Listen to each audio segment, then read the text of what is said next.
Hi guys, welcome back to the Liz Wheeler Show. I hardly actually know how to start this show because this sentence is a sentence I never thought I would say. The largest satanic gathering in history is coming to a city near you. I wish I were kidding.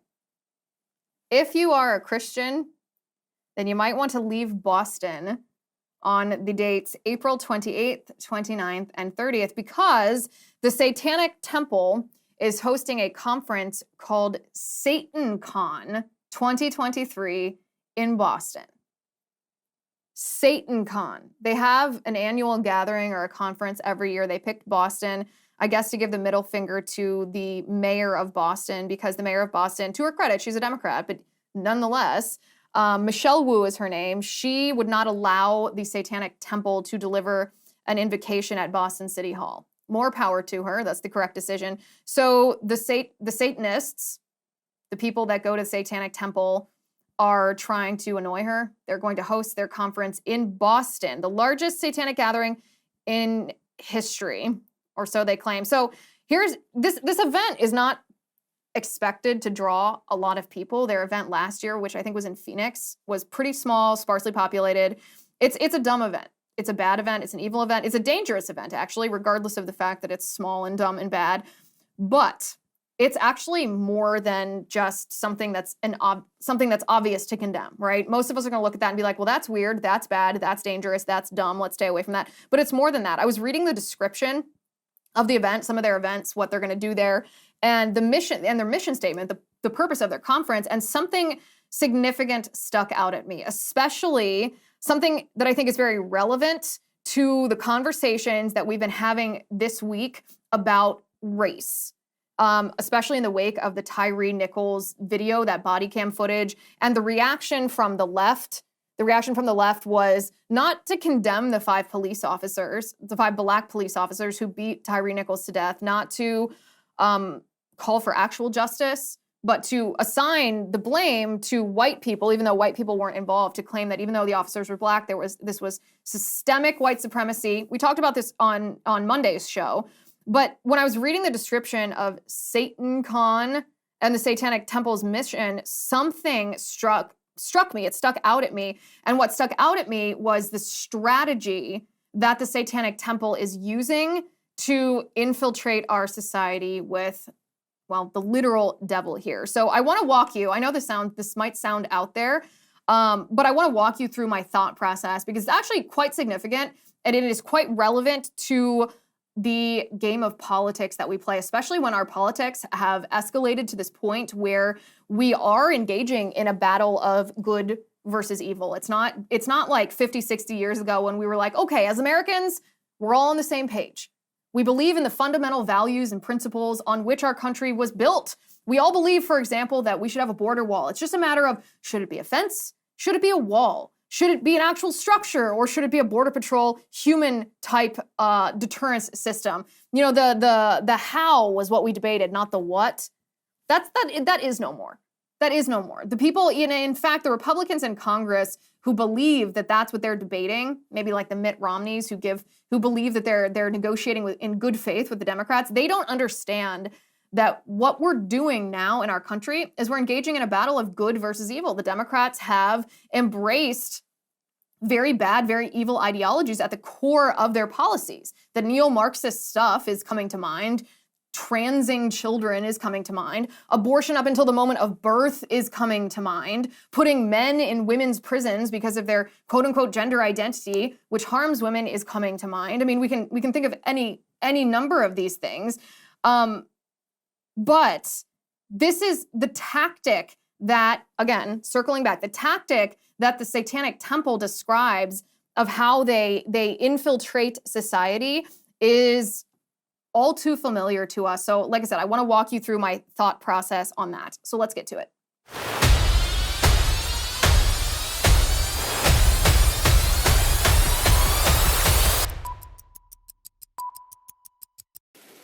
Okay, guys, I want to talk to you first about American Hartford Gold. Is it only me, or does the future feel more insecure and uncertain by the day? At every turn, we're getting less for more, while record high inflation and soaring interest rates and the looming recession are threatening our businesses, our jobs, and our retirement funds. Even Fed Chair Powell warned us to brace for more pain. What exactly does he mean when he says brace for more pain? I don't want to find out. Fortunately, there's a way to secure your hard-earned nest egg. You can do what I did. You can call the only precious metals dealer that I trust, American Hartford Gold. They make it simple and easy to protect your savings and retirement accounts with physical gold and silver. With one short phone call, they can have physical gold and silver delivered right to your door or inside your IRA or 401k.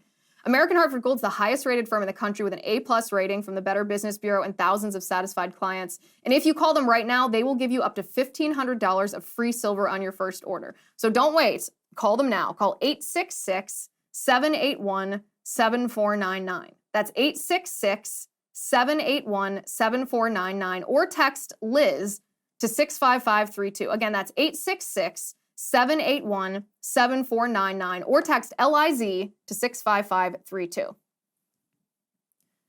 Okay, so coming to a city near you, literally, if you live anywhere in the Northeast, in Boston, Massachusetts, on April 28th to 30th, the Satanic Temple is hosting a conference called SatanCon.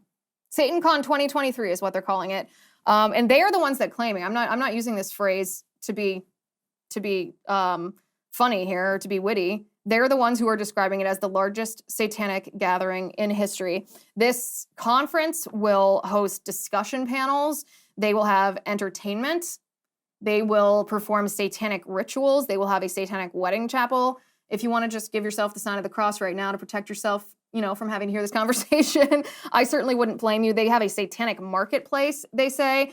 This is all designed to get attention, first of all. It's designed to make a political point. The Satanic Temple claims that they actually don't serve the devil. They say that they don't serve any god. They claim that this is all a sort of political middle finger to religious people and religiosity in the law, any kind of morality that's inherent to law. And we'll talk about that in a minute because that's simply not true. If, regardless of what the Satanic Temple believes, Christians, as we know, have a choice between serving either God or the devil. There's really no third option here. But again, we're not going to talk about religion at this moment. We're going to talk about the politics of the thing. So the Satanic Temple is highly involved in politics, and they are generally very leftist. Now, they claim to be supporters of free speech and religious liberty, but they don't mean it. They say that as a trick, basically, to fool maybe conservatives, maybe Christians into thinking that they are not the danger that they are. But one of the things that they do is they push abortion. They push child sacrifice, which, if you know your Bible, you know that this is the way of the devil. This is what the devil does, child sacrifice. So the language that the Satanic Temple uses when they talk about abortion, they say one of the tenets of their belief system is that one's body is inviolable, subject to one's own will alone. And because of that, they claim that it is their religious liberty to perform what they call a satanic abortion ritual, that it would be a violation of their right to free exercise of religion if the government bans abortion.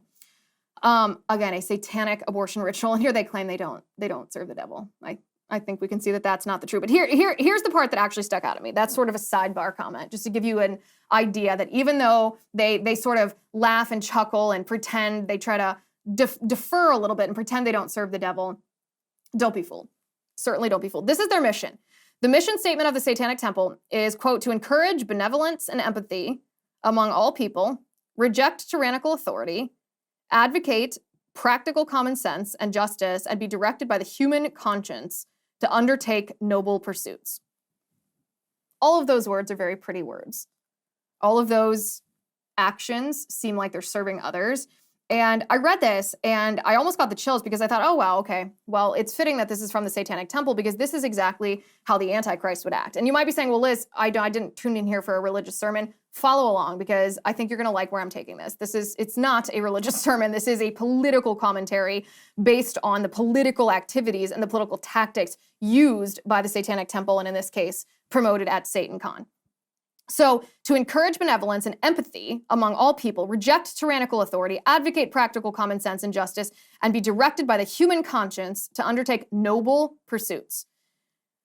This is exactly what I would expect the Antichrist to do, how we should expect the Antichrist to act. And what I mean by that is you can remember Dante painted Lucifer not as this grisly, horrible, disfigured figure, devil with horns, just reeking and stinking and all of that, something that would be repugnant and repulsive. No, Dante painted Lucifer as charming and handsome and very attractive, not repulsive in the least, just very full of magnetism. People are drawn to Lucifer. Lucifer seems kind. Lucifer says nice things. He's not suave or slimy. He radiates warmth. That's part of what he does. And this is, I always found that actually stuck out to me when I read Dante in high school, because it stuck out to me because I was like, oh, that's very interesting. It's like a wolf in sheep's clothing, right? It's a wolf in sheep's clothing. And Lucifer, the devil, will encourage you, the Antichrist, will encourage you to do good, will encourage you to do good for others, to do good things in the name of doing good for others. And the result will be bad things happen, horrible things happen, but in the name of good intentions. In the name of good intentions. And Lucifer will promise you success, maybe even deliver success to you and prosperity and, at least temporary happiness. But there will be, when the Antichrist comes to earth, there will be one big caveat to all of this. You might be promised success and prosperity and happiness if you worship the Antichrist. The one big caveat, if you sell your soul to the devil, literally. Lots of Christians will fall for this. We're told this in the Bible. Again, this is not a religious sermon. Follow along where I'm going here, because this is a political tactic that the left is engaging in. Lots of Christians will fall for this. And it will lead to the eternal damnation of their soul. Back to my other point. So when anyone in politics says that, especially someone like some political activists like the Satanic Temple says, we're not serving God or the devil. We don't believe in anything. We're more of an atheistic. They don't say atheistic, but they just say we don't worship anyone. That can't be. You can't worship no one, nothing. Your choice is either to serve God or to serve the devil. There's not a third option. There is no absence of religion. I know that's a very popular, a very cultural thing to say, that, let's just be tolerant. Let's have a neutral, even playing field. That's not possible. It's not possible in morality to be simply neutral like that. You either choose good or you choose bad. And by refusing to choose good or neglecting to choose good, then you are, intentionally or not, choosing bad. Now, you can sit there and you can be like, well, I might not be a practicing Christian, Liz. You don't have to pretend that this is absolute truth. But here's what I'm telling you. You don't have to believe what I'm saying, but it doesn't render it untrue. There are certain things that are true, and you certainly have the freedom not to agree with that, but it doesn't render it untrue. Again, follow along, because this political commentary is going to make sense in just a moment. And remember, the Antichrist is not always going to present as the devil with horns. It will be disguised as what? As empathy, as compassion, as equality, as tolerance, as justice. All of these words that have positive connotations that we all inherently strive to achieve and want out of the goodness of our human will for other people, right? I read this description of the Satanic Temple's mission. I read the description of their, what sounds just horrendous, this SatanCon conference that they're going to host. And I thought to myself, this wolf in sheep's clothing tactic that they're using, disguising actual Satanism in good words like benevolence and noble intentions and goals and kindness and all of the other words that they use. This is the exact same tactic that the Democrats are using in our country right now when they're talking about race. And we're going to talk about that in just a second. But first, I want to talk to you about stamps.com. Postage rates just increased again. Luckily, stamps.com has the best discounts in the industry with rates you literally cannot find anywhere else, like up to 88% off USPS and UPS. Get access to the shipping services you need right from your computer, anytime, day or night. No lines, no traffic, no waiting, no bureaucracy. All you need is a computer and a printer. Stamps.com lets you print your own postage and shipping labels right from your home or your office. It's ready to go in minutes. They even send you a free scale, so you'll have everything you need to get started. Set your business up for success when you get started with Stamps.com today. Sign up with promo code Liz for a special offer that includes a 4-week trial plus free postage and a free digital scale. no long-term commitments or contracts. Just go to stamps.com, click that microphone at the top of the page, and enter code Liz. That's stamps.com, click the microphone at the top of the page, and enter code Liz. Stamps.com, enter code Liz. Okay, so the Democrats are doing the exact same thing, using this exact same tactic, this wolf in sheep's clothing, taking these fundamentally good moral things like empathy and compassion and equality and tolerance and justice, and wrapping those words in around very bad things. And they do this because inherently this human conscience that the Satanic Temple, I suppose, ironically refers to, this human conscience is formed by what? What is the human conscience? The human conscience is formed by an inherent idea of right and wrong, an inherent idea of natural order. Now, yes, I'm referring to a creator. I'm referring to a God-given idea of right and wrong, but we all have that. We all have that conscience. You can dull that conscience, you can ignore that conscience, you can retrain that conscience, but inherently we are not born without an idea of right and wrong. We know right from wrong. It's just a matter of whether we are trained to exercise that properly or not. The Democrats wrap these inherently good words around inherently bad things and then deploy these things against us to try to trick us and exploit the good in our human nature to perpetuate really, really harmful policies. And we're seeing that with how they're treating the topic of race. Race has been brought to the forefront again because, first of all, the Democrats have decided that race is going to be their political cudgel. This is going to be how they try to divide the American people. They're going to pit us against each other based on what basis? On the basis of our skin color. And they're going to use this as their political vanguard to try to, as Barack Obama once said, fundamentally transform the United States. There has to be discord. There has to be dissatisfaction. There has to be unhappiness. There has to be resentment and anger for such a fundamental transformation to take place. When people are comfortable, when they're happy, when they get along, when there's equality, when there's prosperity, why would anybody agree to the discomfort of any kind of revolution or transformation? They wouldn't. They wouldn't need a transformation. Okay, so here's where we have Whoopi Goldberg of The View. They're still talking about the Tyree Nichols video because the Democrats, as we expected them to do, almost immediately proposed legislation, which they're calling police reform, in the wake of the Tyree Nichols video, as if, and first of all, just the fact the Democrats introduce legislation in the wake of this bill shows you that something is a little bit fishy, because nothing those police officers did was condoned by police policy. Nothing, no crime they committed was allowed. That's why they were immediately fired. That's why they're charged with murder. They're in jail right now. They were arrested. Nothing that they did is a part of policing as an institution. Nothing. It was a violation of the responsibility and the oath that they swore to protect the community and uphold people's inherent human rights. But the Democrats don't want you to think about that. What they want you to think about is they want you to think about that video that they showed 100 times. They want you to feel the pain and the agony of this man and his family, this man who was murdered and his family, and then they want you to accept this so-called police reform bill without looking at it, thinking that it will prevent crimes like the one committed against Tyree Nichols. And this is Whoopi Goldberg's comment when it seems that the political appetite of the American people is not going to allow the Democrats to push through this police reform. She, of course, blames this on white people and suggests what should happen to white people as a consequence. Take a listen to this. If it's a white policeman or a black policeman, it is a problem in the police, in the policing itself. You know, things don't seem to make sense to people unless it's somebody they can feel or they can recognize. But how many times do we need to see white people also get beaten before anybody will do anything? I'm not suggesting that. So don't write us and tell me what a racist I am.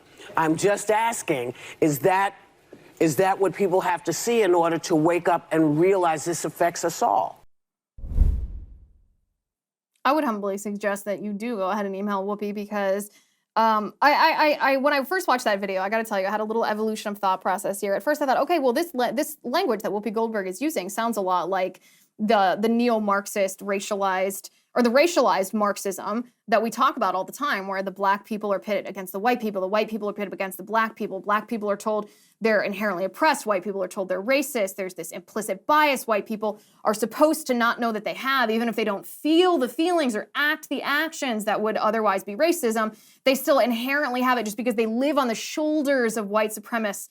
The founding of our nation was built on that, so you can't escape it because it was just a few generations ago that your ancestors were oppressing black people. This is the critical race theory stuff that has infiltrated our entire society, from corporations to classrooms.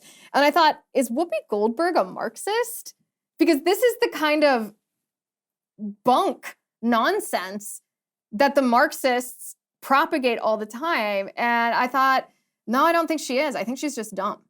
And I don't say that as an ad hominem insult against her. I mean, I know it's not a kind word, but I'm not calling her like, hey, you dum-dum. I'm just saying I think she's objectively not smart. I think that she is, her bigotry, this is bigotry. It is a racist thing to say. It's a horrible thing to suggest that A, white people don't have compassion for a man who was murdered because he doesn't share the same color skin. That's incredibly insulting. That is racist to lie about white people. First, to generalize an entire race, by the way, to generalize how many hundreds of millions of people who live in our country who have white skin, to generalize everybody with that color skin and say you don't care about justice for somebody else because of the color of that person's skin. That's incredibly racist. And Whoopi's bigotry, because that's what that is. It's bigotry. Bigotry against white people is not necessarily based on Marxism. It's based on the fact that she's dumb. And so she's a stooge. So she might be parroting Marxist ideology here, but is she a Marxist herself? I don't know. I would email her still. She says not to email and tell her that she's racist, but that's a fundamentally racist thing to do, is to generalize people, to lump every person with white skin together and say, hey, you're not going to do what I want you to do until we hurt you because the color of your skin makes it so that you don't feel pain when someone else of some other skin color is harmed. It's really a disgusting comment, and the View should address it, but we know they won't, because Whoopi Goldberg has a pattern of bigoted, racist, sometimes, yes, anti-Semitic comments that she just gets away with. She gets away with. But that aside, what she's saying is obviously a lie. This entire narrative that black men are targeted by police because of the color of their skin, that cops commit crimes against black men who are targeted based on the color of their skin, and that cops get away with that policing itself is inherently white supremacist. I mean, this is obviously a lie. We've debunked this thoroughly before, but it seems like it might be worth talking about some of the facts that are often not discussed when it comes to this narrative before we talk about the philosophy of the whole thing. So first of all, I just want to remind everyone that every year in the United States, police shoot more white men than black men. In fact, the number of white men who are shot by police every year far exceeds the number of black men who are shot by police every year. And yet, some of these, oftentimes it's justified, as we know, sad situations, oftentimes police shootings are justified. Sometimes they're not. Sometimes there's brutality against police, and it's targeting a black man like Tyree Nichols. Sometimes there's violence, brutality by police that's targeting a white man. But I bet Whoopi Goldberg couldn't name one single white man who was unfairly and unjustly targeted with any kind of force, maybe lethal force, maybe less than lethal force by police. You never hear any protests about police brutality when it's aimed at white men, even though far more often it is aimed at white men than it is aimed at black men.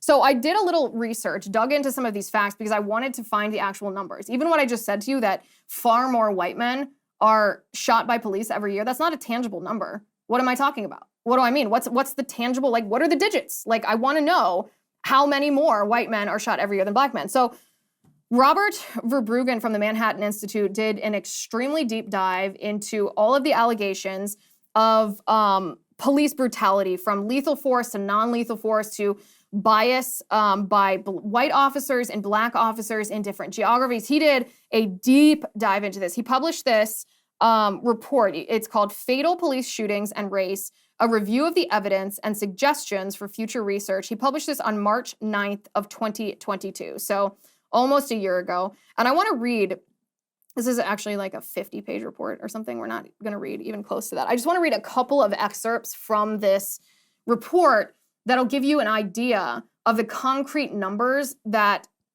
are reality versus this narrative that we're hearing from the left every time something awful happens to a Black person. So first of all, police interactions in general, how often do these happen? When police are called 911, when they arrest someone, how often do police interact with private citizens? Tens of millions of times a year. Tens of millions. There are 10 million arrests that happen every year. In fact, over 1 million arrests happen for assault alone. So just going into that interaction with police, these are violent suspects. These people are allegedly harming other people, but causing bodily harm. That's because there are 16,000 murders every year.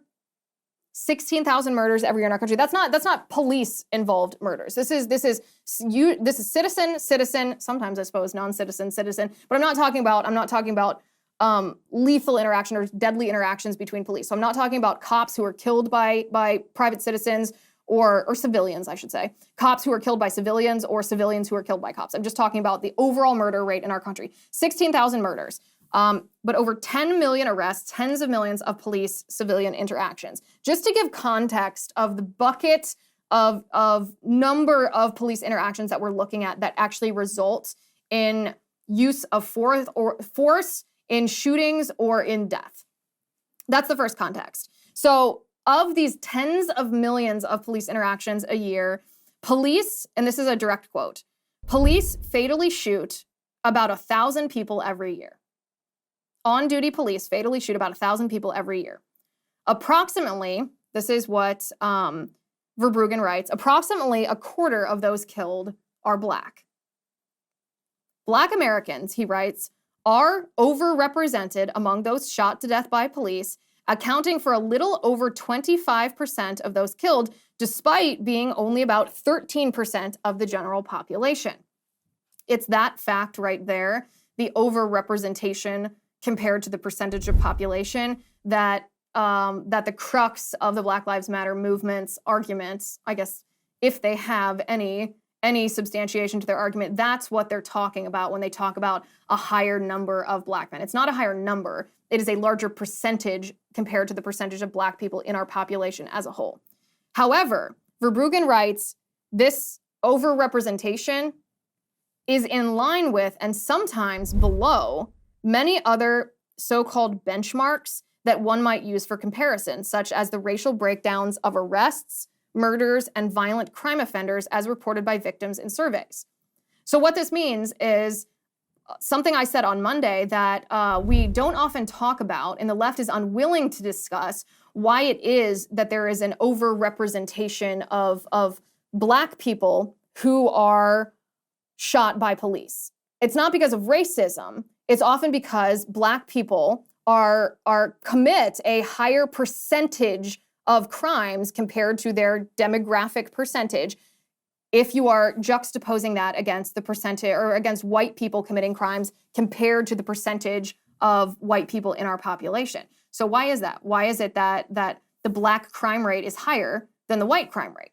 That's the question actually that's truly at the heart of this whole conversation. But the left doesn't want to talk about that. So then we get to the actual numbers of how many Black people and how many non-Black people, that's white and Hispanic, people are shot by police every year. We're going to talk about those numbers in just a second. But first I want to tell you that I use ExpressVPN to keep my family and our information safe on the internet. But did you know that ExpressVPN also allows you to access more content on Netflix? Here's what I mean. Watching Netflix without using ExpressVPN is like paying for a gym membership but only being able to use the treadmill. Doesn't seem fair, right? You want to be able to access everything. Well, ExpressVPN lets you change your online location so you can control where you want Netflix to think that you are located and therefore get access to content libraries anywhere. Remember, Netflix has almost 100 different server locations, so you can gain access to thousands of new shows that they host on different servers. This works with many other streaming services too, like BBC iPlayer, YouTube. It's super easy to do. You just open the app, you select a location, Tap one button to connect and refresh the page to access the geo-restricted show that you want to watch. So be smart here. Stop paying full price for streaming services and only getting access to a fraction of their content. Get your money's worth at expressvpn.com/Liz. Don't forget to use my link, expressvpn.com/Liz, and you will get an extra 3 months of ExpressVPN for free. expressvpn.com/Liz. So police fatally shoot about 1,000 people every year. Black Americans account for a little over 25% of those killed. That, if you do the math there, that means that approximately 250 Black people are fatally shot by police every year compared to 750 non-Black people. That seems like a large number of both. That's a lot of people, 1,000 people killed by police every year. 250 Black people compared to 750 non-Black people. Those are the numbers that I was listening to Whoopi Goldberg's video and I thought, well, wait a second. We know that this is objectively untrue. We know that, all white people are not racist. Obviously, that the system of policing is not based in white supremacy. We know that what happened in the Tyree Nichols video wasn't legal. It certainly wasn't department policy. It's against the law. These cops are being charged with murder. Our system is working. The accountability that these protesters and rioters who were looting GameStops and stealing Xboxes, pretending that's justice, what they're talking about isn't justice. They're talking about anarchy because justice is being served. Our justice system is working. The system is working when someone who commits a crime is held accountable for it under the law, as they're supposed to do. But I thought to myself, I wonder, this is obviously a lie, but it's on the tip of the tongue of every liberal commentator out there, even those that aren't necessarily Marxist, but are just dumb, like Whoopi Goldberg. So what are the numbers? The numbers are 250 Black people and 750 non-Black people are shot to death by police every year. Now, the left will probably narrow this. Their response to this will be like, okay, but what about unarmed people, right? I think most people, well, I don't want to speak for the left here. The Marxists may have some crazy justification for it. But most rational people, if an armed suspect is pointing a gun at police and threatening to shoot, then they're like, well, yeah, the police can shoot in self-defense. Okay. What about unarmed shootings? When the suspect, it does not have a firearm and the police shoot them anyway. What are the numbers there? So this is what, first of all, by the way, before we get to the numbers, this obviously doesn't mean that they're not threatening.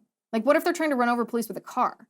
What if they have a knife? What if they're physically grabbing for the police officer's neck? I mean, you don't have to be armed with a firearm to pose a lethal threat to police officers. So that's just the obvious caveat at the beginning, which I suppose is notwithstanding of the overall numbers, but it is worth noting, and Verbruggen notes this. He says nationwide, remember, more than 600 murders per year out of the 16,000 are accomplished without a weapon. So roughly 5% of all murders in our country, these are not police murders. This is not police-civilian interaction. This is just the whole bucket of murders. 5% of murders are committed without a weapon, just with one's body. So the idea that police using lethal force on an unarmed person can never be justified is absurd. It is not in line with anything else. So this is what the Verbruggen writes about the statistics regarding Black people, or the racial breakdown, I should say, of police shooting unarmed folks. Blacks, he writes, are an even higher percentage of unarmed civilians shot and killed by police, 34%. Of confirmed fatal police shootings of unarmed African Americans, they number about 22 per year. So let's do the math on that. 22 Black people, unarmed Black people, are shot by police every year. If that is 34% of the total police shootings of unarmed people every year, that means there's about 65 unarmed police shootings of unarmed people every year. That means 22 Black and 43 non-Black. So no matter which way you slice the numbers here, the fact of the matter is there are more white people that are shot, more unarmed white people that are shot by police than by Black people. Now, no one's arguing that the percentage of the demographic, it outsizes the percentage of Black people who are fatally shot by police and unarmed Black people who are fatally shot by police compared to the percentage of the demographic of Black people in our country. No one's arguing that that's not outsized by the statistics for white people compared to the total number of white people in our nation. That's true. But again, what that doesn't take into account is, well, why is the Black crime rate higher?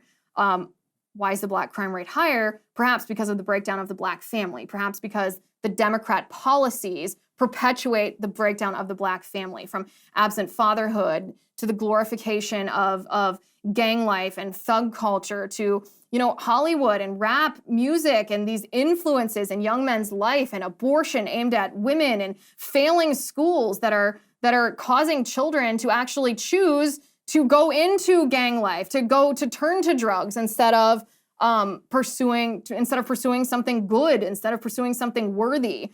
None of that's talked about, right? None of the absolute neglect of Black family life by Democrat politicians has wreaked havoc on Black culture, on Black people in our nation, and on our nation as a whole, and it's entirely ignored.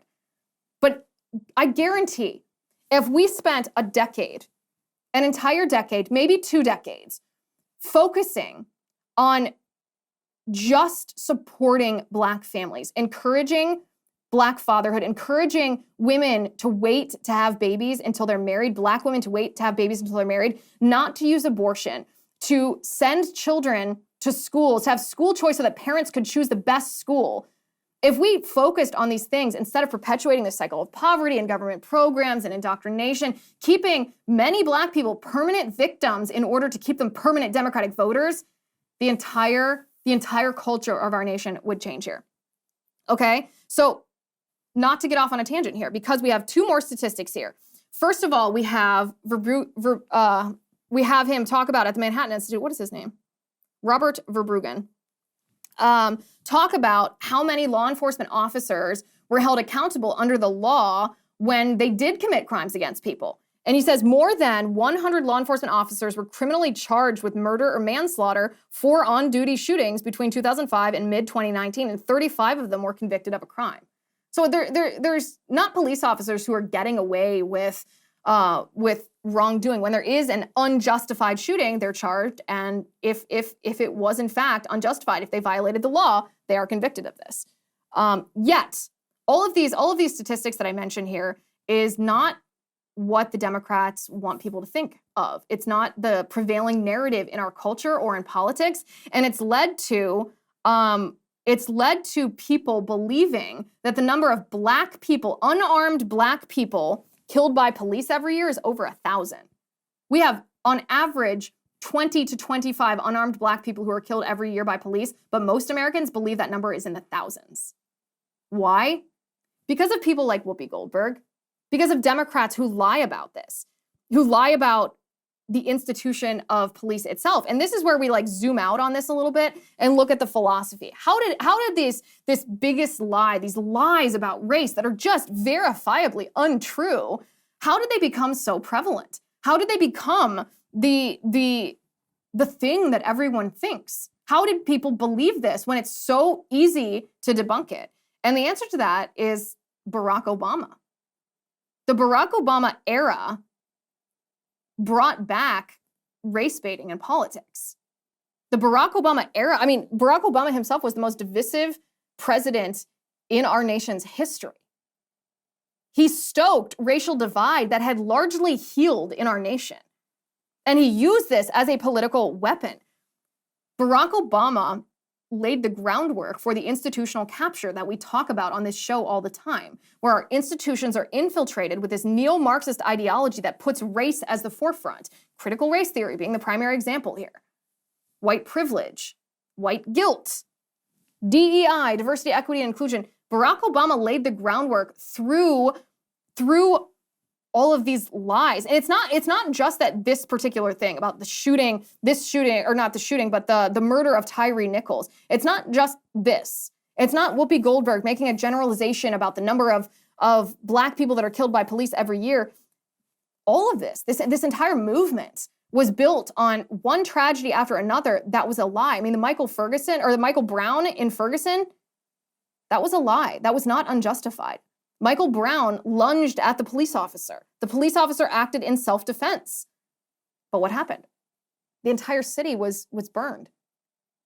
Rioters ransacked the whole area. This was the biggest, they were the biggest protests, racial protests that our nation had seen in my entire generation. Freddie Gray, we were told that Freddie Gray was murdered by cops. All the cops were acquitted. Freddie Gray was not murdered. Freddie Gray was on drugs. Even Trayvon Martin, like these are almost like the inaugural Black Lives Matter situations, the inaugural Black Lives Matter narratives. They were all a lie, every single one of them. And so then we have this, once people's emotions have been rattled by these lies, we have this idea that the left is perpetuating, that the policing, the system of policing is inherently white supremacist, that it's our police system itself. It doesn't matter what the police officer is or believes or does, but the actual law enforcement apparatus itself is racist. And so when I hear this, I think, okay, well, what does our police system do, right? What does our police system do? It enforces democratically elected statutes, criminal statutes. But the left says, well, that's a problem too, because our statutes have to be racist, because the system of government, our representative democracy, it's racist too, the whole system, because it was founded by men who owned slaves, which makes it completely illegitimate in the eyes, according to the left, I should say. And the system itself, the representation, the democracy, was founded on the ideas of free market, on life, liberty, and the pursuit of happiness. Well, the left says this is all racist because this was all done just to protect the financial interests of the founders as they profited off of slave labor. So profit, they say in general, is racist. You know, capitalism, abolish capitalism. It's institutional discrimination and inherent bias. And this narrative just builds on itself. Every couple of years, there's a new evolution, there's a new aspect to it. You know, when Michael Brown was killed in Ferguson, we didn't hear abolish capitalism and we didn't hear abolish police, but it started as just like, oh wow, inherent bias in police force. The police officers don't mean it. They don't know they're racist, but they do shoot black men quicker. Drip by drip by drip, more and more is added to this narrative. So first, you know, there's inherent bias in policing. And then it's that policing itself is a problem. So then it evolves to, well, we need to abolish police. And then it's not just abolish police. If we want to abolish police and actually be active justice warriors for social justice, then we have to abolish other things too, other institutions that bolster police, like abolishing the nuclear family and abolishing capitalism. And soon, what do we have here? We have the entire system that the United States was built on torn down. We have freedom and liberty and justice abandoned in favor of communism, in favor of anarchy. But it all is wrapped up in these nice words, just like the Satanic Temple is describing SatanCon 2023 in Boston, and all of these nice words like equality and benevolence and noble pursuits and rejecting tyrannical authority, et cetera, et cetera. This tactic of using these good words as sheep's clothing for the wolf underneath, this is what the Democrats are doing in our nation when it comes to race. They're using words like social justice and equality and democracy and tolerance and all of these things that are good, that should be good things, and they're wrapping those words around a poisonous ideology that would harm black people and white people alike, that would harm everybody in this nation except the ruling class that imposes it on us. Thank you for watching. Thank you for listening. I'm Liz Wheeler. This is The Liz Wheeler Show.